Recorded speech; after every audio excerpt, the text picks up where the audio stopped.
So the big question is this: how these entrepreneurs who started from scratch and had no idea how to sell or market their products or services online, and then later on made over 6 figures, 7 figures, or even 8 figures, became best in their niches and found their dream customers to sell.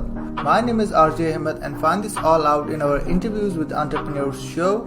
I interviewed these entrepreneurs and tried to pick their brain of how they actually did that and how they took their business as well as their life to the next level. This podcast is all about the entrepreneurs who strive so hard to become super awesome in their niches. Welcome to Interviews with Entrepreneurs.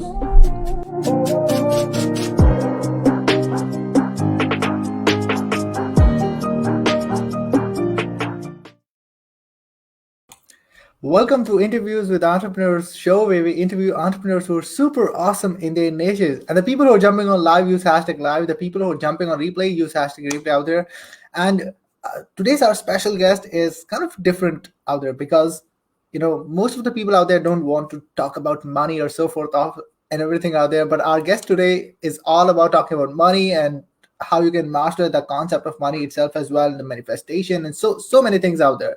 The laws of money, especially. She's a public speaking author, a podcaster, like so much more. And the way I literally met her, it is around like 3 to 4 weeks, I believe. But I really feel that we are so connected. And I really loved the conversation that she had. And we were like, oh, we have to get you on the show. So please welcome the money mindset expert, Gull Khan. Thank you, RJ. Hi, RJ. Thank you for having me. I'm super excited to be here. Thank you. I'm super excited as well. Thank you so much for being on the show today. I'm super excited for today's talk. Thank you. And you've been a guest on my podcast, which by the way has done very well. And we actually got someone actually left, I think I mentioned before, someone actually left us a review just for you, thanking you for being on my show. That was hilarious. I'm like, oh, wow. So they enjoyed your episode so much. So you're awesome. That's absolutely awesome out there. Thank you so much. And it was pretty fun out there for being on your show as well. And it was like so awesome. So the people who are jumping on live use hashtag live. I see like some people are jumping on. The people who are jumping on replay use hashtag replay. So go walk us through your backstory out there, how you actually got started into the space and how you got into it. Oh gosh, how long we have? I'll try to be as succinct as possible. But my background is I am a lawyer in 3 jurisdictions. I'm a barrister here with Middle Temple, and I actually took the exams for the New York bar actually prior to that, but I took the oath after. So technically, I became a New York attorney after, even though I did the exams before. I'm also a fully qualified solicitor. So I'm one of the rare breeds. I'm a fully qualified solicitor with the England and Wales Law Society as well here in the UK. So I'm qualified in 3 jurisdictions. Yet at this moment in time, I practice in 0. When I was practicing, I was working in banking and finance. It's always been a corporate lawyer, and money has always been on top of my mind, I suppose, since growing up. I've been very intrigued and interested in becoming financially solvent. I think that came from my father. My father became a self-made, would be a billionaire, I think, in today's standard, if you can keep inflation into account. He did make a lot of money, he did lose it afterwards. Yeah. But it was because of that, my father being a self-made, he was an entrepreneur, self-made person. I don't think it was the love for my father, it was the drive to prove to my father, I don't need you, I'm just as good, and that's where it came from. So that's where, that's my background. How did I get started? It wasn't intentional. Gosh, I don't, grow up thinking I'm going to be a mind coach. I'm going to be a life coach. Hell no. Yeah. Being an Asian person, I grew up, but a little bit background, I am severely dyslexic. So I wasn't able to read a full sentence until I was about 11, 12 years old. So first year of high school here in the UK. I didn't know this because, as Desis, we just work really, really hard. And me especially, because I had to be the best. So I worked extremely hard. Got 5 A-levels, did exceptionally well. And it was actually during my Queen Mary University of London. During the end of my first year law degree, I found out that I'm not just dyslexic, I'm severely dyslexic. Hence, I never know the difference between right or left or right, like even that, something basic like that. But because of that, I went on a journey adjacent to my legal studies, which was personal development. So I find this story, I think Divine Sense Energy just brings you where you need to be at the right time, in the right place. And my education started then. This is when I was 19 years old. So I went looking for a book by Tony Buzan. I don't know if you're familiar with Tony Buzan stuff and sort of mind maps and speed reading and that sort of stuff. He was really popular in the 90s and early, I suppose, in the 2000s. But he helped me a lot for my studies. But I went looking for a book by him, but I found a book by, guess what? Tony Robbins, Awaken the Giant Within. Yeah. And that led me on any entrepreneur here would know who Tony Robbins is, and obviously Tony Robbins are huge. And I went down the rabbit hole of personal development. That's where the love started. And I didn't know at the time, but I think my education started. So as I was studying to be a lawyer, I was actually studying psychology of success, and I went to study NLP. And once I took a maternity leave to have my daughter, that's when I studied Reiki and EFT and intuitive life coaching and energy healing. And in the end, when I came to a crossroads, because we haven't got time to discuss that at the moment, when we came to the crossroads of deciding where I was going to go, was I going to go back into law as a corporate lawyer, or was I going to go on a complete new field? The decision was made by me at that time. Don't know where I got the courage from at the time, but I did, to go down the realm of having my own business and helping people with the money issues. And that's where I became a money. I would call myself money mindset expert. That's the title I'd be given, because I do believe money is something in my area of expertise. I don't think anybody knows as much as I do, but I'm primarily a healer of heart. So I've literally been healing people's money stories and money issues, and that's what we do. Okay, that's absolutely an interesting story out there. And being on the Asian side out there, I can relate on so many different aspects of it, because there are kind of challenges for us to, when you're growing and trying to prove your family and everything out there, we can do it, regardless whatever our age is and whatsoever. I personally started as well when I was kind of on mid 18 or so. That was the time I was started. Now I turned 22 few days back, but that journey was absolutely hey, I have to prove something out there. Let's do it in the initial start. So even in that aspect out there, how you literally transition into the money side, which is, I remember when we had a conversation and you were I'm catalyst in terms of the money part. I want to do it fast for people out there, because the people who are industry leaders in the space, they are expert into it, but they take a lot longer time. Could you walk us through that part of aspect out there? Why people just spend so much time in learning and this, where they know that they can do it fast as well? Not super fast. I'm not talking about Lambo stuff. I'm speed up the process at least.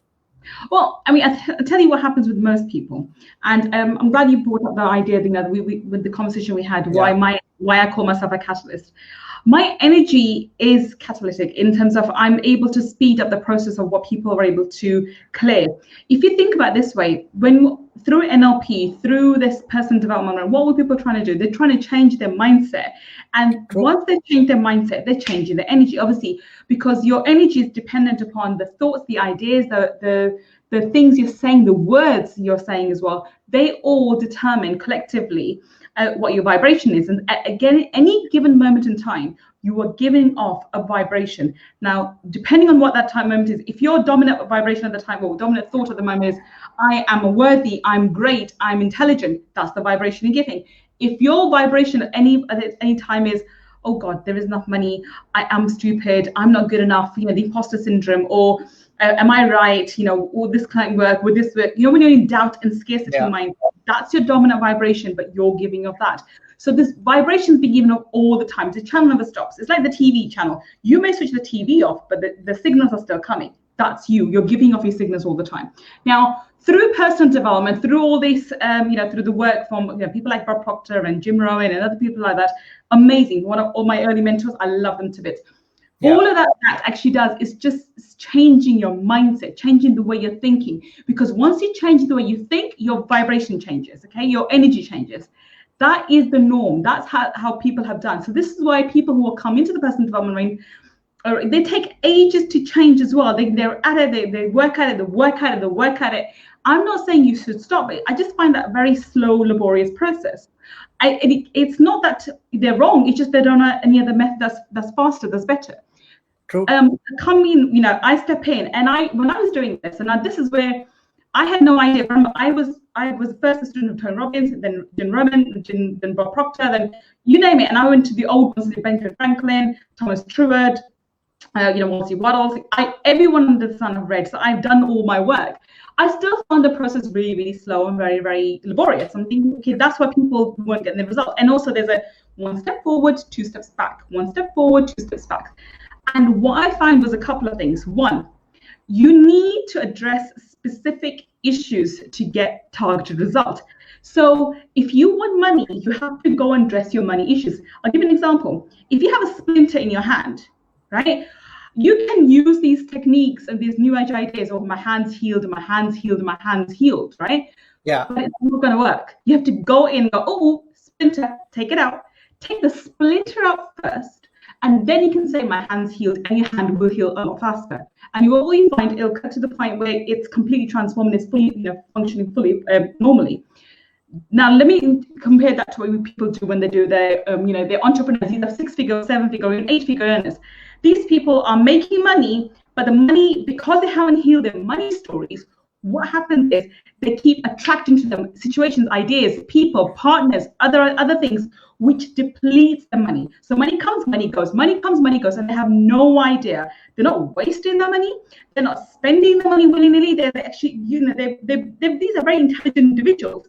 And so the more intelligent they are, the more logical and obvious way the money actually leaves them. It's a very logical way. They have a business loss, or an ad goes wrong, or they attract the wrong business partner, or the most common one is they fall ill, burnout.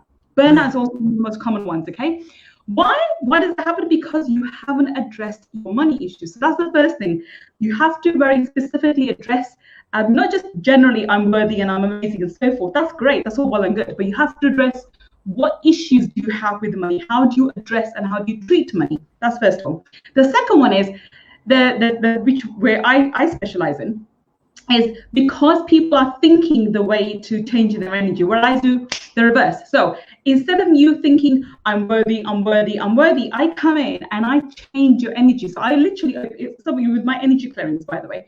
So with my energy clearings, I would open up your energy, your energy field, take out the energy of I'm not worthy, put in the energy that I'm amazing, I'm wonderful, close you up, and then it takes 48 to 72 hours for the energy integration to take place. After that period, you automatically start thinking, I'm great, I'm wonderful. You don't have to consciously think I'm great, I'm wonderful, and say that's an affirmation. You just naturally think that way, and you think, huh? Okay, I am wonderful. You don't have to think. And that is the beauty. When you automatically wake up one day and you are thinking in the way you want to without trying to, because when you're trying, you're pushing against something. There's a resistance to it. You think 1 minute you're thinking I'm amazing, and there's an internal part saying, no, you're not. No, you're not. Have you seen the failure? Have you done this? Have you done this? You haven't you got debts mounting up. You got that code on your back. You have all those things in the back of your mind. Your subconscious mind is trying to pull you back. When you've changed your energy, we're doing it, literally putting it this way, that your mind has no option, your conscious mind has no option but to think, oh, I am amazing. I just feel amazing. You're not even happy just for the sake of it. You're just happy. You're like, I'm happy. I don't know why I'm happy. I'm happy. That's the beauty. And that's the beauty of energy healing and energy clearing. Now, this is new, it's cutting edge, it's people have heard of energy clearings. Not mine though. Mine is new. Mine is different because it's invented by me, and because I focus so fully on just money.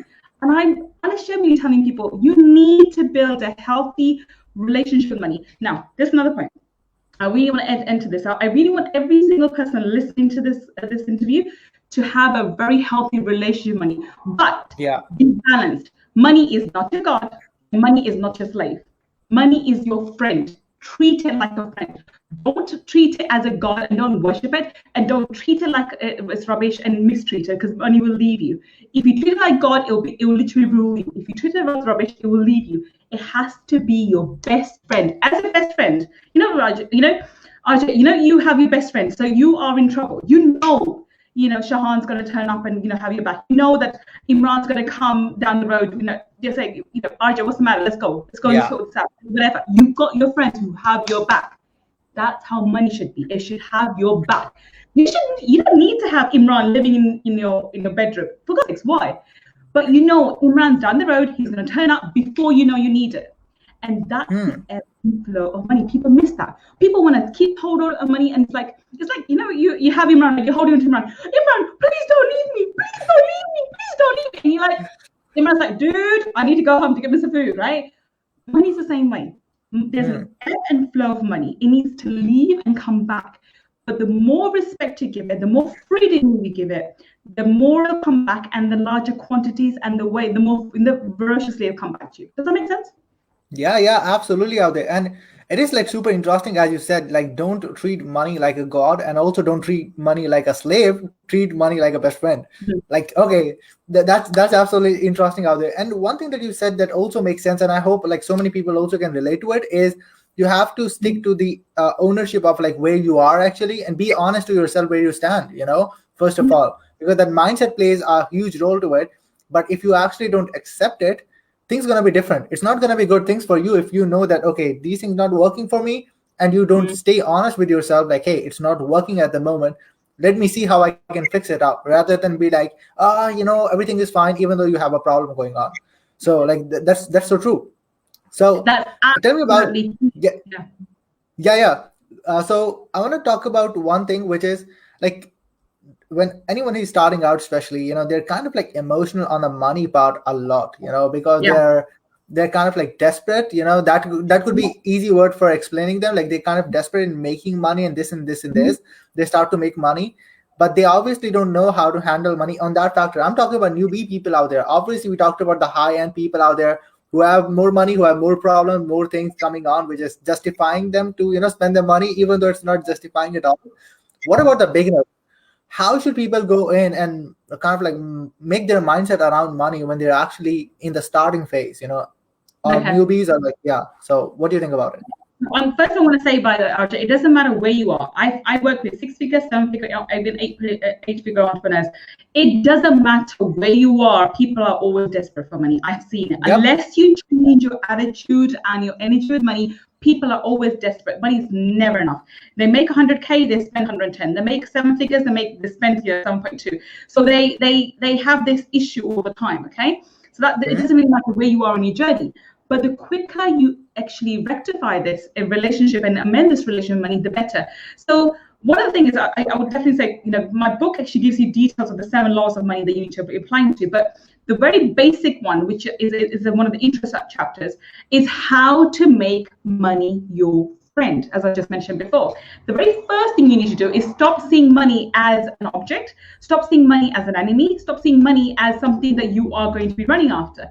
And the easiest way to do that is start changing your ideas and feelings internally, not false. So a lot of the problem with the new age gurus and these manifestation gurus is they keep telling you, just pretend money is your friend. Just say, I love money and money loves me. That's a lot of BS. We all know that, right? Seriously. Because you're internally you're going, no, I don't. I hate money. Money's never there. It's always pissing me off, excuse my language. It's always getting on my nerves. It's always doing the wrong thing. It's never there on time. Whereas if you make money your best friend from day one, you will know that you attract all the money you need to get to the next level. So for example, if someone's starting out and they don't know how to get the clients, they have to go, they haven't got the money to do paid advertising, they have to do organic. So then all the knowledge is all in here. It's all in here. Okay, when I mean in here, I don't mean you personally. It means it's in the subconscious mind, which is connected to your subconscious mind, which is connected to divine source energy. Let's get that correct, okay? Your conscious mind is connected to your subconscious mind, which is in here, which is connected to your superconscious mind, which is a house of divinity. Doesn't matter what religion you fall out. This it applies over. I mean, I've done a podcast on this if you want to clarify it, but I haven't got time to explain. Just understand that. Take that for a fact. Okay, so everyone has divinity in them. That's the reason. That's the house of divinity. All the knowledge, all the things, like the things that the ideas that Elon Musk is coming out with, the ideas that Joe Dispenza comes out with, the ideas that Russell Brunson's coming out with, right? Those are coming from this super consciousness, okay? That's this collective conscious thought, which has the answer to everything. All your problems have solutions, and they're there. If you calm yourself down, if you become centered, that you know money is going to come to you irrespective of where it's coming from, the money will come to you. This is where you're changing your relation with money. Then you find ways to seek help. Okay, so I want to get 100 people leads into for example, my book funnel. I want to have 100 people buy my book and then go for the upsells. How do I get 100 people to buy my book? Okay. Instead of fussing and hustling and whatever, when you calm down and you seek, through meditation, and I will say through meditation, seek advice. How do you seek advice? You slow your breathing down. You get your brainwaves to alpha brainwaves. You can, if they go by, they'll have the meditation. They have various meditations of mine anyway. But normally there's loads of things on YouTube with various meditation techniques. But use any of the meditation techniques, lower your brainwaves to alpha brainwaves, and then ask that question from your higher self. Higher self meaning your superconscious mind. Okay, so I want to get 100 leads. What's the best way? I don't want to be hustling. I don't want to be running around like a headless chicken. What's the best way? I promise you will get divine inspiration. You'll be told, okay, why don't you contact James, who maybe get in contact with Michael, who will allow you to go on his podcast. And hey, Bob's your uncle. They have an audience of 50,000 people. They get 2,500 downloads every single day. You've got a large audience. You'll get 100 leads. Can you see how that happens? And even the way, okay, so how do I meet James? Even that will be given to you. Drop this email or go on the Instagram account. Connect with him here. Do you see what I mean? Your superconscious mind knows all the answers to all your problems, but you have to be willing to ask the questions and receive the answers. That is key. But this is where money is always going to come to you. Money is your friend. You're just finding the best way possible and the easiest way possible. We want to do everything with ease and grace. I love Gary Vee. From the bottom of my heart, I think he's adorable. He's amazing. But I hate his techniques. I don't want hustle. I don't want to be working 90 hours a week. Honestly, I don't. You can do 20 hours work and get the same results because you're going to do it with ease and grace, and then you're going to be productive, not busy. Does that make sense? Yeah, absolutely.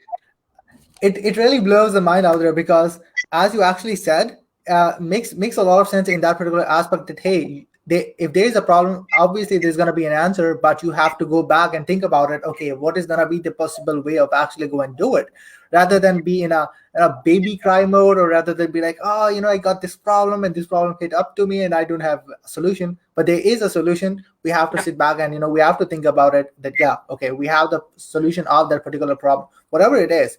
And I really love it. And as you mentioned about the Gary Vee stuff, that I really believe that's part of stuff like Gary. Like, we all love Gary out there because of like how the space amazing, but that hustle culture is absolutely not for everyone. Some people love to just hustle, but it's not. It's burnout culture. You'll get burnout, and I think unnecessarily. You want a result. Whatever you want, you can attain with less effort. Of course, you have to put effort and action into it, but less effort. If more people actually use this technique of calming their minds down, lowering the brainwaves to alpha brainwaves, and sitting back and trying to seek this answer. Now, remember, if you have a good relationship with money, if you actually do what I've asked you to do, become friends with money, which I've got a podcast on this and on your money avatar, and I've got a chapter in the book too about creating a money avatar. And that's how you become friends with money. If you become friends with money, you will have this knowingness in your heart. Money's going to come. Money's going to be here. So let me not fuss about money. Let me not stress about money. Let me find out the best way to build my business. As a newbie, your aim should be not to make money, but to build a business. And how do you build a business? Provide a solution to people's problems through your products and your services. That's the only way to make money. Provide a solution to people's problems through your products or services. What is the best way for me to do that? Does it make sense? 100%, absolutely. And the people who actually don't know, Gull have already mentioned, like, she have a book around the money part. It is, I believe, The Laws of Money, if I'm correct. It's the laws of money. So in which I talk about the 7 laws of money. It has my true. Actually, I didn't fully go into my story of how I became a money mindset. It goes into that too. And it has 2 other chapters, or 1 chapter on money avatar, which I think everyone needs to have a money avatar. Without it, you're operating blind. Honestly, I think you're operating blind because you will never have a relationship with money the way I do. And asking about my money avatar, I can tell you what she looks like, her name, her behavior. She's sexy, she's sassy, she's amazing, she's chatty, she's incredibly intelligent, really fierce, whatever. I can give you her description of personality in detail. Why? That's money for me. And that's what money represents for me. And that's when money shows up for me before I even know I need it, because she's my best friend. That's what I want for you, RJ, and that's what I want for every single person listening. And it's so easy. It's just such an easy way to change your internal mind. Because remember, if you start seeing money as a friend, would you be running after it? Would you be fretting over it? Would you be greedy for it? A lot of people, RJ, are greedy and needy for money. And that is such a low vibration to have for money. I want to eliminate that across the world. I want people to stop being needy, stop being greedy for money, and actually treat money with love and respect that it deserves. Treat it like a friend, and it will behave the same way with you. Yeah. Absolutely, absolutely loved it. And the people who want to go and get the copy of the book out there, I'm going to put up the links in the description down below and also in the show notes, so you guys can go and get the copy out there. Because one of the most important like finances book of all time, which is like absolutely Rich Dad Poor Dad by Robert Kiyosaki. He's also like talking about some similar things to it, that you can't be into the mindset of like, I can't afford that. You have to change that. How can I afford that? Again, your subconscious mind play the role into it, and there are a lot of different ways that come through it. So yeah, the people who want to get the book, just go get I'm gonna put it up the link in the description and also in the show notes. So Gull, before rounding the show up, any last thing that you want to say? I think the one thing I wanted to, because this is to entrepreneurs and this is people like me, what we want to realize is everything is possible. If you go listen to my story, riches to rag, bloody hell, I've had a roller coaster life all my life, right? Starting from the day I was born, probably.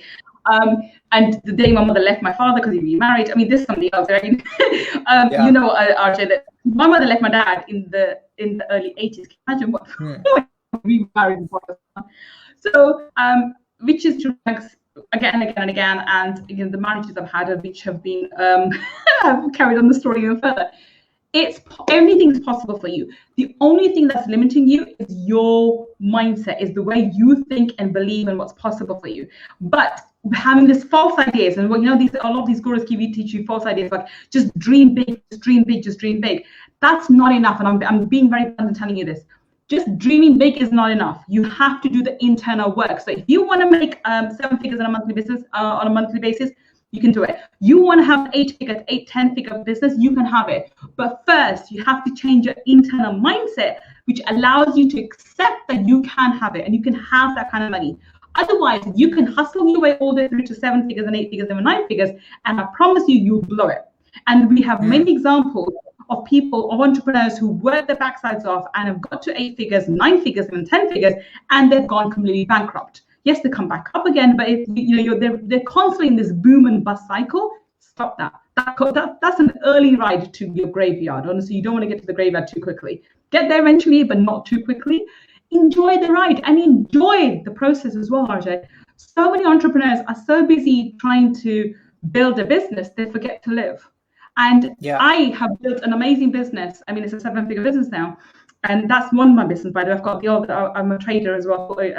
Should be called a full-time trader, but I'm a trader. I'm also a property entrepreneur. I have 3 businesses, and I'm a full-time mother to 2 kids and 2 cats. And I still don't work more than 20, 25 hours a week. If I can do it, anybody can. It's how you manage your energy, your time, and your priorities, because you want to live before you die. Yeah, love it. Absolutely love it.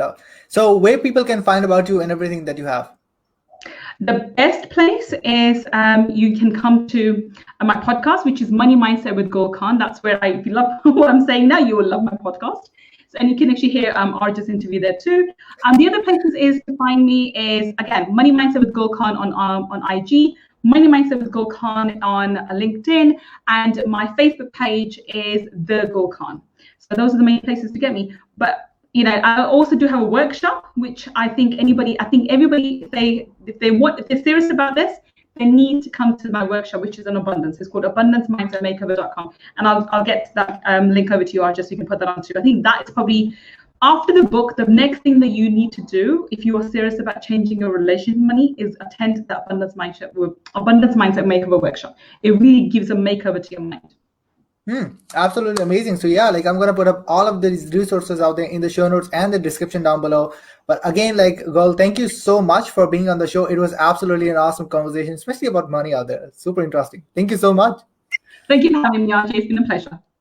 Awesome. So yeah, guys, like thank you so much for watching the show out there, and we're definitely gonna see you guys with the next episode next week. Until then, bye bye, peace out.